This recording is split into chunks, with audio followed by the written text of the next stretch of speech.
this child that I think it's bound to focus a lot of attention on this case.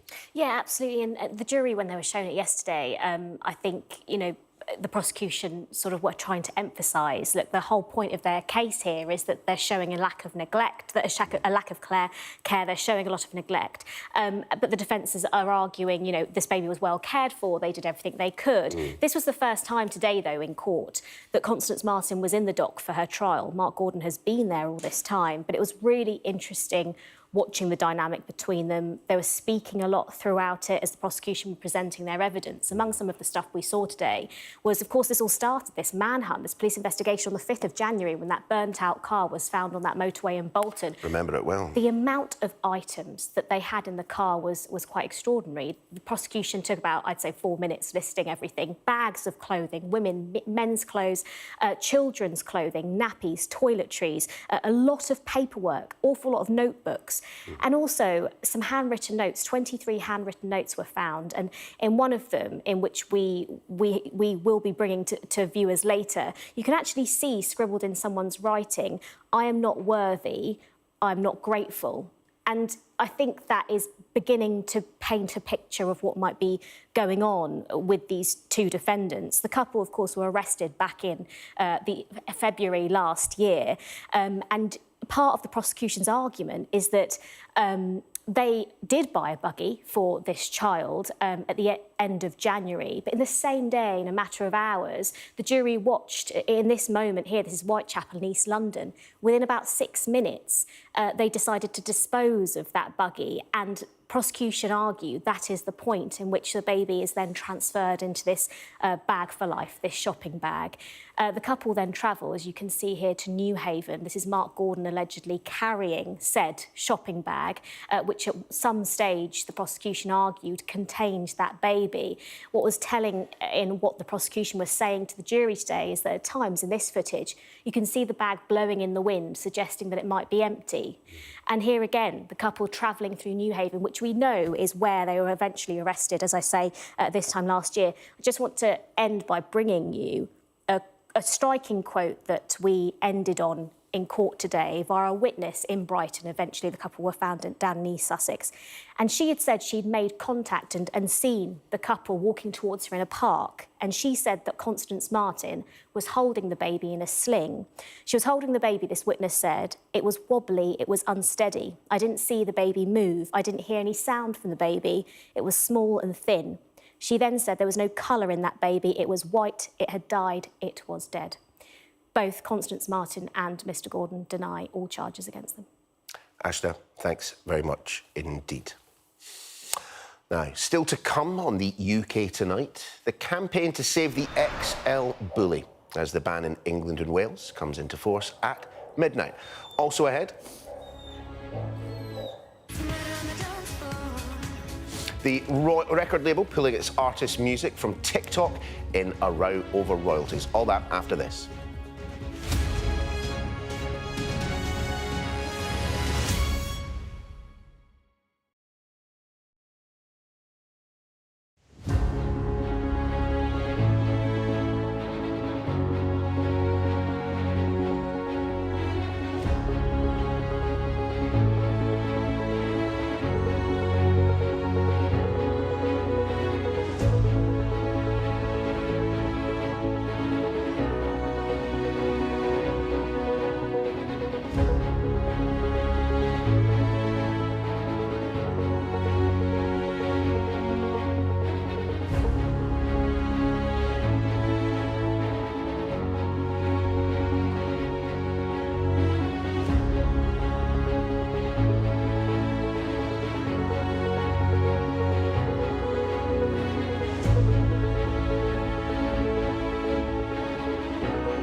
welcome back to the UK Tonight.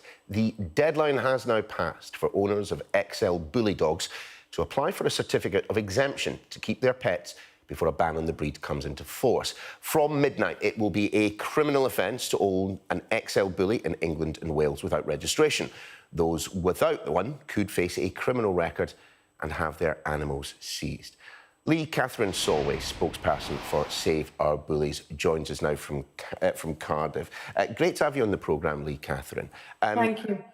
I suspect that this is probably a sad day for you. Explain why you feel the XL Bully is a breed that doesn't deserve this treatment. It is indeed a very sad day. The breed doesn't deserve the treatment because the breed was actually bred to be docile.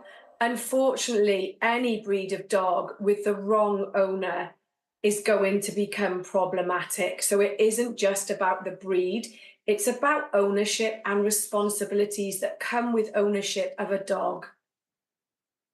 It isn't just the breed. I completely concede, as someone who used to own a dog many years ago, I can understand that. However, there are certain breeds that dog trainers would recommend that are not introduced to a domestic context. There are dog breeds which are, just by nature of their genetics, big, strong, potentially dangerous. I mean, if we don't ban breeds, what's the solution? Because frankly, you know, there are people out there who shouldn't own any dogs, let alone a dog like an XL Bully. I totally agree. There are people out there that shouldn't own plants, Neil, goldfish, whatever, let alone dogs. But a chair can be a weapon if it's used in the wrong hands. And there are dogs that are working dogs that shouldn't be in family environments, like Malinois, like collies, but they're not rushing to ban them, are they? If you bring a dog up, whatever breed it is, well, and you are a responsible owner, and you socialise the dog, you stimulate the dog in appropriate manners for their breed, you will not have a problem. Yes, they are big, strong dogs, but they can make beautiful, beautiful family pets, and they do. But banning breeds, we've had 4 banned breeds for 32 years, right? And dog bites increase every single year. Sure, but Lee Catherine, you've got to admit, you've got to admit that there are people out there in the UK currently in possession of XL Bullies that they didn't get because they were looking for a nice family pet. They didn't get because they were wanting an animal that would be safer in the children. I've always admitted that, Neil. That's not the issue. I've always admitted that. I've said wrong people get big, strong dogs because they want it as a status symbol or they want to weaponize it. That is very unfortunate, yes, but breed-specific legislation is like saying, Lee Catherine, a lady in another city who's 5'2" and a size 8 to 10 with blonde hair and blue eyes like you has maimed and killed somebody. So all the women that look like you that are 5'2" with blonde hair and blue eyes are going to be penalised for the rest of their lives. It doesn't make any sense. And banning this breed, the type of people that you speak of, who are the wrong type of people, that I admit with you should not have any type of dog, whatever size it is, they will just find another breed, Neil, and will be in the same problem 2 or 3 years down the line. Lee Catherine Solway, I should say. Thanks so much for your time. Really appreciate it. Thank you. Take care. Good night. Now, let's move on to another story. Universal Music is set to pull millions of its songs from TikTok after a breakdown in talks over royalty payments. The move would mean the social media platform no longer has access to songs by some of the world's biggest artists like Taylor Swift, Harry Styles, Adele and Drake. It also means songs like this one, which have become huge hits again and re-enter the charts because of TikTok, they're going to be taken off the platform.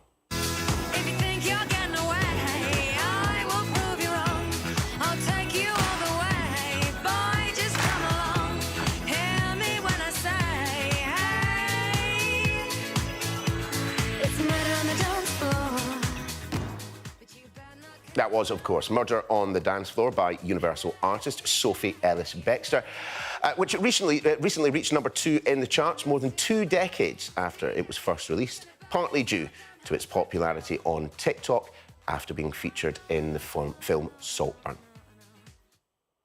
the music journalist Mark Chilton joins us now. Matt, lovely to have you in. Let's start with this. Is this in any way a surprise? I mean, there are music companies around the world who are seeing their work being used by sites like TikTok, and the return on investment for them is not fantastic, is it?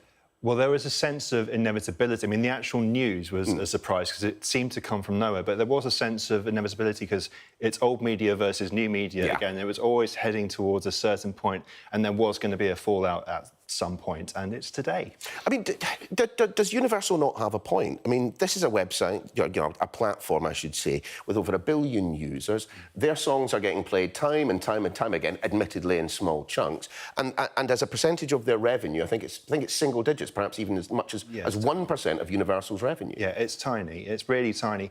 But the fact is that this is a huge platform for Gen Z, really. This is where they're finding their music now. And as you said in the package, likes of Sophie Ellis-Bextor, 20-year-old song. Arctic Monkeys found a new audience through TikTok. So it is going to be, maybe planning for the future, a major source of revenue for the record companies, and maybe this is a bit of a short-term plan.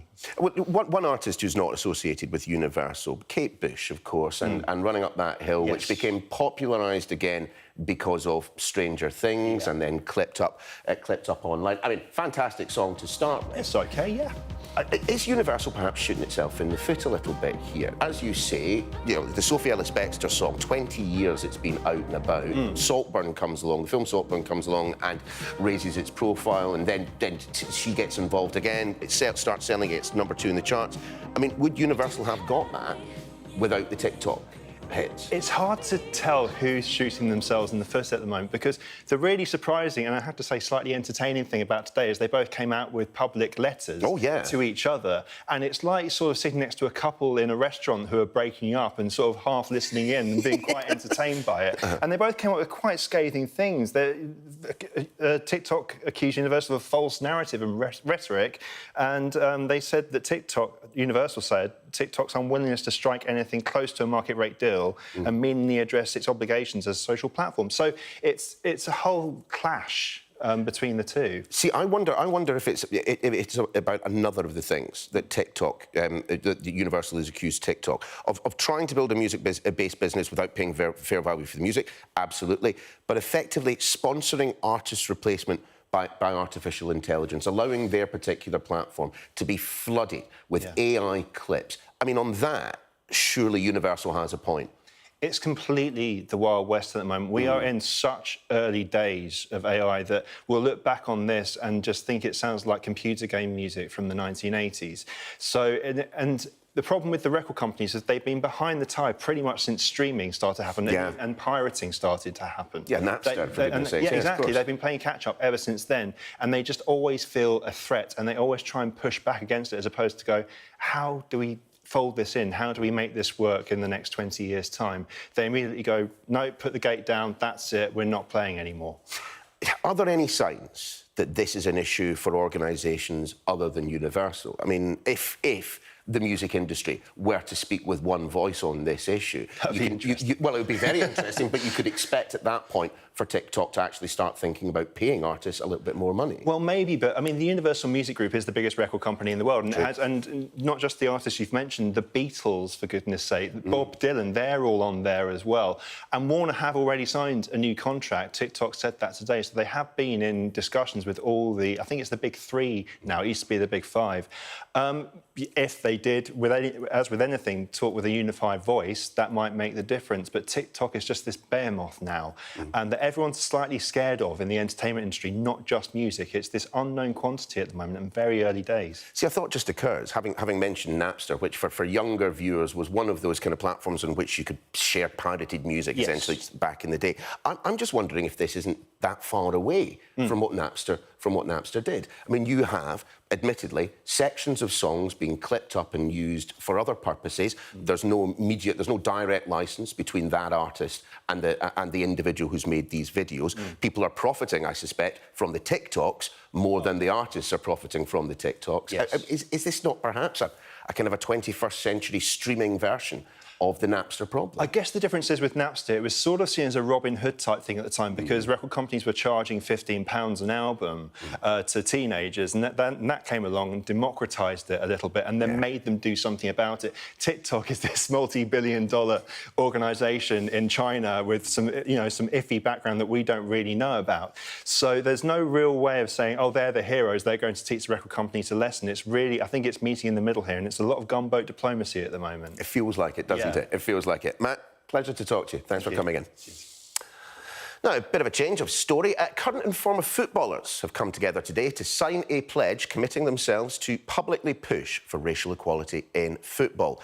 The statement was agreed during a conference hosted by Nottingham Forest, in which players and academics discussed how to put on a united front against abuse in the game. Our sports correspondent Rob Harris has much more.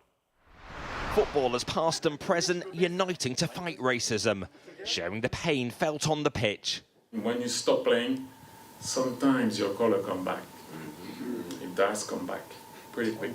Thierry Henry among the stars linking up to pressure authorities, forming demands for more action on hate at a summit convened by Nottingham Forest. Their star winger Callum Hudson-Odoi wants to savour scoring moments like this in the Premier League. But too often there's been the anguish of being racially abused online and playing for England and Chelsea. It hurts a lot of the time, and I think sometimes the referees could do more and say, OK, look, we have to stop the game, abandon the game, get the fans out of the stadium who've done it, or some of the players taking a gesture as well to help, just to understand that, listen, we're not playing no more, we're not doing this until certain things are done. This year has already seen AC Milan players walk off after goalkeeper Mike Maignan faced racism from Udinese fans. And here monkey chants were aimed by Sheffield Wednesday supporters at Coventry City's Casey Palmer. It's more anger and disappointment, if anything, I think, for the fact that it just keeps happening, and the amount of times that I think players and staff, people, public, everybody has spoken about it, about trying to get it out of everything and trying to stop the whole situation in general. I think it's annoying to hear that things are still happening. Would you ever want to sit down and confront the racist face to face? Yeah, for myself, definitely. I think I would want to ask the question of why. What made you do that? What made you say that? What's the reason why you're being racist? Do you get a joke out of it? Is it a laugh?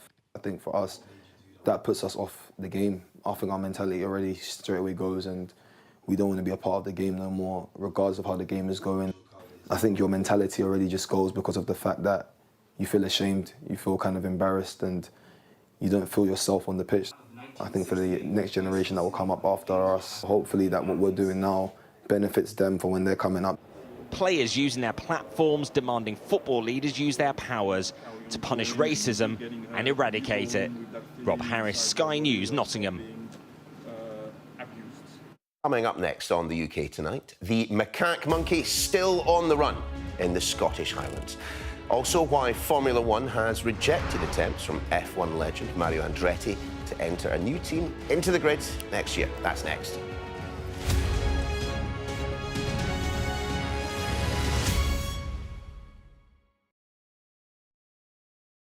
It's not mobile phones per se, but it's with smartphones, and in particular the very addictive by design technology that they put in the hands of kids 24/7. And the stats on these speak for themselves. 91% of our 11-year-olds have a smartphone, and they lose, on average, 3 hours, 20 minutes of their day to that phone. And, we are seeing the impacts of this everywhere we look across an entire cohort of children.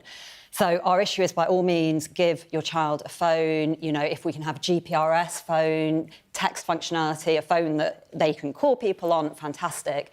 But really, the kind of smartphone addictive technology is not suitable for children. At the end of the day, we live in a digitised world, and it is, quite frankly, ridiculous to expect under 16s to not exist within that world, create something that doesn't exist for them, till the day they turn, say 17, maybe 16, where they can now fully integrate into our digital society. It's heavy-handed, and to be honest, it's lazy, when we could be teaching our young people how to responsibly use possibly the most powerful invention that humanity has ever happened across. That we have such wealth of information in our pockets all the time. We need to teach our young people how to use that in the best way possible, rather than just this heavy-handed ban. So look, I mean, that makes sense when you say it, but actually the reality is it is failing for children and parents. So, you know, you have an issue here that has become a cohort-wide problem. All children have phones, most of the parents have phones. The truth is parents aren't using their phones responsibly. Like, we are failing our children and, you know, monkey see, monkey do. So we are setting this terrible example and our children, just like us, are becoming addictive to this technology. So, you know, the state, there is a point at which a state intervenes to protect society, protect adults, protect children, when we're failing to protect our children from harm, and we have reached that point. The state should intervene and ensure that we integrate the technology into the way young people learn and we teach them to use it responsibly. Shouldn't be a government's role to just embark on some regressive policy because they don't, and parents sometimes don't know how to deal with a technology. We should be ambitious and look forward and work out how to make something that is, at the end of the day, an amazing tool, something that young people and adults use responsibly. Welcome back to the UK Tonight. In a few moments, we will have the very latest on Kingussy Kong, the monkey that is still on the loose in the Scottish Highlands, so I'm sure you're going to be staying tuned for that. But before that, Teddy is here with the sport. And Ted, good to see you. We've got a bit of F1 news, but not the news that I suspect a lot of fans would have been hoping for. Yeah, a lot of Formula One stuff's locked down at the moment. We've had consistent champions. A lot of the drivers have consistent teams. But there was hope we were going to get a new team, an 11th team, to join the grid next year in 2025. It's been mooted for a couple of years. Fan surveys have suggested they would like it. It's Michael Andretti, former McLaren driver, and his father, Mario Andretti, the 1978 Formula One champion. Legends heading up of the sport. Yeah, absolutely. And it's a big Formula One name, isn't it? They've got the backing of General Motors, and they got through the first two parts of the application process through the FIA, but then it goes to another stage, the Formula One management team, which has decided they will not be competitive for 2025. Speculation, I think, our Formula One reporter at Sky Sports News, Craig Slater, says they think they'll be back of the middle grid because although they've got the backing of General Motors, which is a huge company, of course, in the States under their Cadillac brand, they won't have a General Motors or Cadillac engine, probably a Renault engine, so they said they won't be competitive. They also say that because there's huge regulation changes in 2026, that they'd have to build two completely different cars, 2025 and 2026, which is unlikely for what they call a novice entrant. It's sort of perhaps suggesting they're a little bit naive, despite their standing in the sport, but it's not going to be a Formula One team yet. A new team. Well, you say yet, does that mean it could happen at some point in the not too distant? Formula One, FIA, I mean, they do know how to make money. Yeah. They do sense an opportunity. Yeah, well, the FIA have approved this, but as I say, the teams have been very much against it because I think the supposition is that the 11 teams, the money goes into a pot, it gets split currently between 10, because they're not going to be competitive, bring a lot to it, that it will be a difficult sell. But possibly 2028, if they get this car built under the new regulations, if General Motors come on board, build an engine for them, then the Formula One management says they will look upon it differently. So it could be just a few years down the line for another team. And who knows, maybe someone else will come onto the fray. But exciting times in Formula One. Meanwhile, in the Premier League, 3 games tonight and big ones in the title race. I'll tell you about that in just a second. This Sky News Sports Bulletin is brought to you by Vitality. Getting more people more active. Live life with Vitality.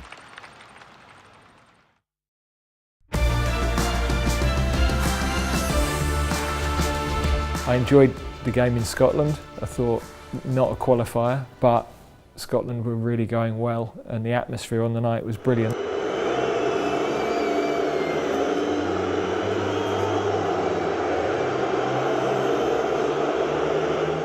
Extra to it for a challenge for the players? No, it did. I mean, we knew what it would be, and yeah, I think those nights are a great experience for our players to go through. I mean, you've been in post for a good while now. What do you think you've learned in the last 12 months? Anything new, or is it just more of a progression of learning about the squad and individual players? Yeah, I mean, I think that you learn all the time when you're in football. There's new developments within the game. Definitely the new caps going in, that's always nice to see. So we've found a balance of winning the games we needed to, probably more experimentation towards the end of the year, and two wins against a big nation, which we said after the World Cup was one of the areas we wanted to get more consistent at. I think if you look across the top 8 teams in the world, the head-to-head games are often This Sky News Sports Bulletin is brought to you by Vitality. Sport done, time for the weather. Warm memories wherever you go. The weather, sponsored by Qatar Airways. Storm Ingun brought some heavy rain and disruptive winds to northern parts today, but the next few days look calmer and drier. Before then, very windy this evening, although the worst of the gales in the north will have eased. Many places dry, but South Wales, the Midlands, East Anglia will see some patchy rain. Overnight, the wind will ease, while southern Britain will see patchy rain clearing through. Most places will then be dry, clear and rather chilly, but northern and western Scotland can expect more showers. The weather, sponsored by Qatar Airways. Now, we always like to leave you with something weird and wonderful here on the UK Tonight. And today, we wanted to bring you an update on a story we told you about at the start of the week. The hunt for a missing monkey in the Scottish Highlands. Well, 3 days later, the macaque, which escaped from a wildlife park, is still missing. But it has been spotted again, roaming the Highlands. It was first spotted using thermal imagery drones. Experts searching for the missing Japanese macaque have been continuing to track his journey, but haven't been able to get close enough to capture him. Now, his keepers say he is making his way closer to the Highland Wildlife Park from which he escaped on Sunday. Plenty more in terms of that story to run. I did not, I hasten to add to my family back in Scotland, write that thing that's on the screen there right now. I'm afraid that is your lot from the UK Tonight. Of course, you can catch up on all the highlights on our webpage. You just scan the QR code that is on the screen, and you can share your thoughts with us there too. Stay with us here on Sky News, because coming up next, it's The World with Yalda Hackett.